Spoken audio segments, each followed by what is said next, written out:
C'était une nuit de Noël, au début du XVIIIe siècle. Le jeune marquis Horace de Candiac-Beaupré, tous déguisés en bergers, cheminait dans la montagne, vers l'Hermais, dans les Cévennes.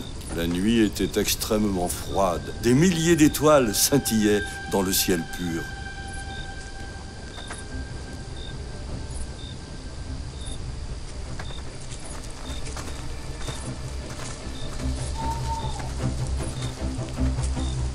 Officier de la compagnie Dragonne, logé au pont de Montvert. Ce soir-là, sur l'ordre de l'abbé du Chélat, il devait se saisir de Gédéon Martin, un montagnard qui servait de guide aux pasteurs qui allaient de lieu en lieu prêcher l'Évangile, au péril de leur vie.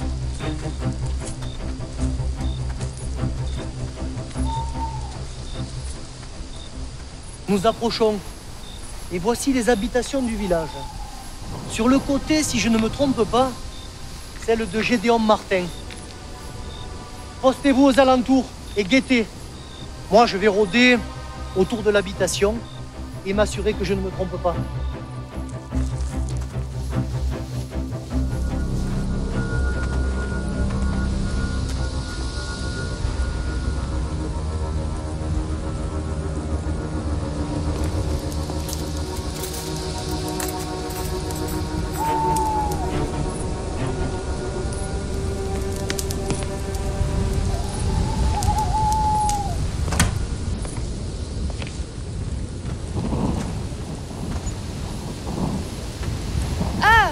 Je vous espérais, enfin vous êtes là.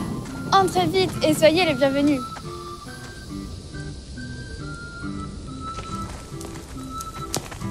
Vous voyez, tout est prêt.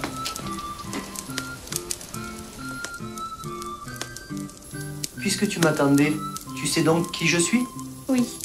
Vous êtes celui dont ma pauvre mamie me parlait quand elle vivait encore. Vous êtes Claude de Noël, le pauvre, l'inconnu qu'il faut recevoir de son mieux. Mais rapprochez-vous près de l'âtre, il fait froid. Merci, avec plaisir.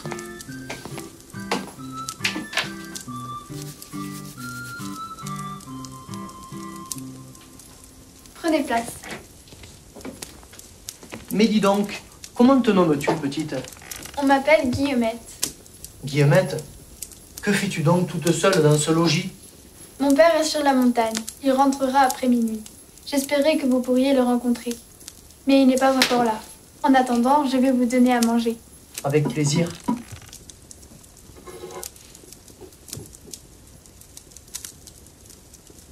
Merci beaucoup, Guillemette.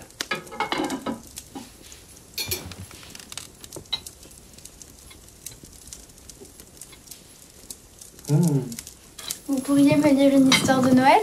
Avec plaisir, Guillemette.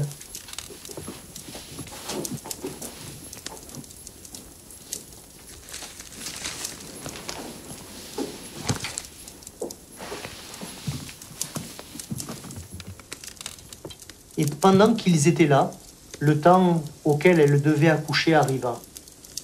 Elle mit au monde son premier-né, et elle l'emmaillota, et le coucha dans une crèche, parce qu'il n'y avait point de place pour eux dans l'hôtellerie.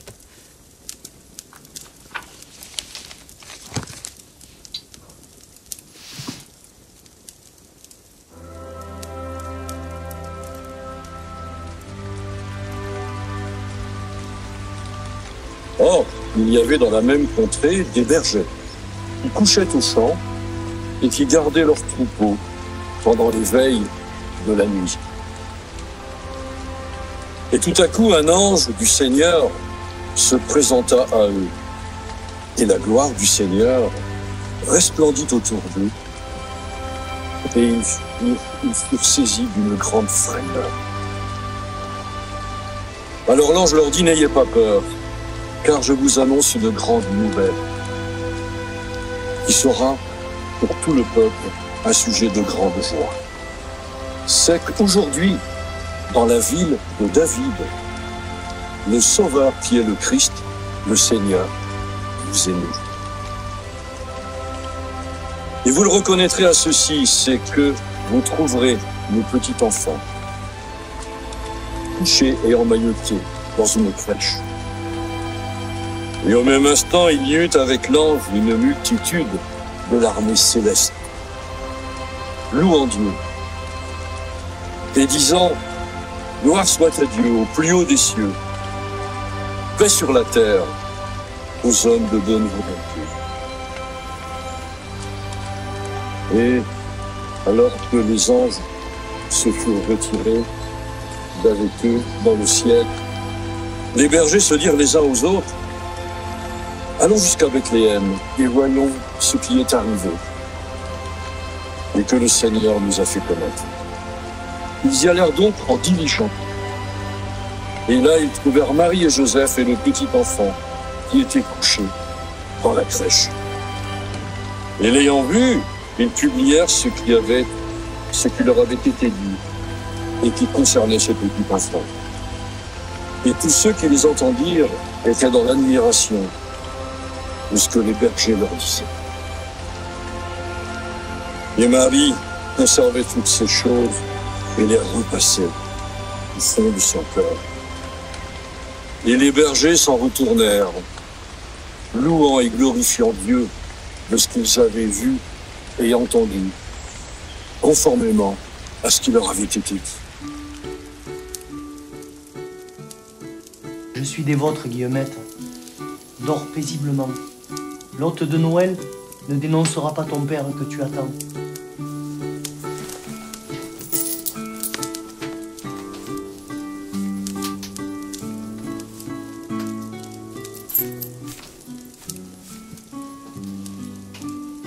Au revoir, Guillemette.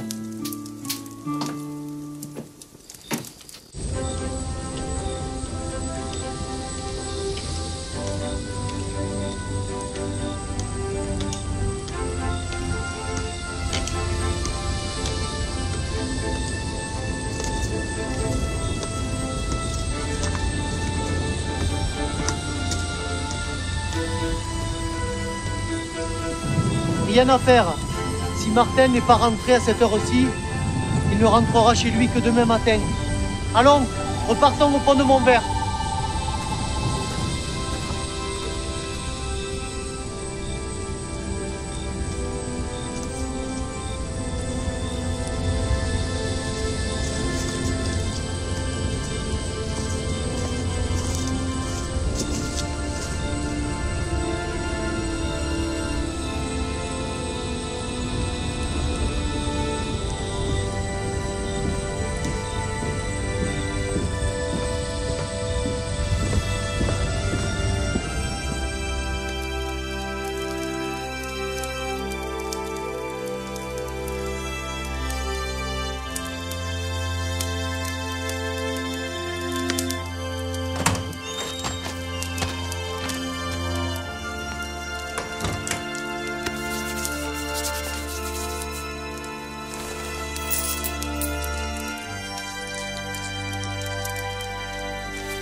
Ces 2 écus d'or posés devant l'enfant et le mouchoir de linon, brodé au coin de son chiffre et de son blason. C'était un cadeau de Noël inattendu, et en même temps un message pour Gédéon, qui reconnaîtrait ainsi qui était le mystérieux visiteur de ce soir de Noël. Horace fit les démarches pour être envoyé aux armées combattre sur la frontière du royaume. Ainsi, il ne serait plus parmi les bourreaux de ses frères.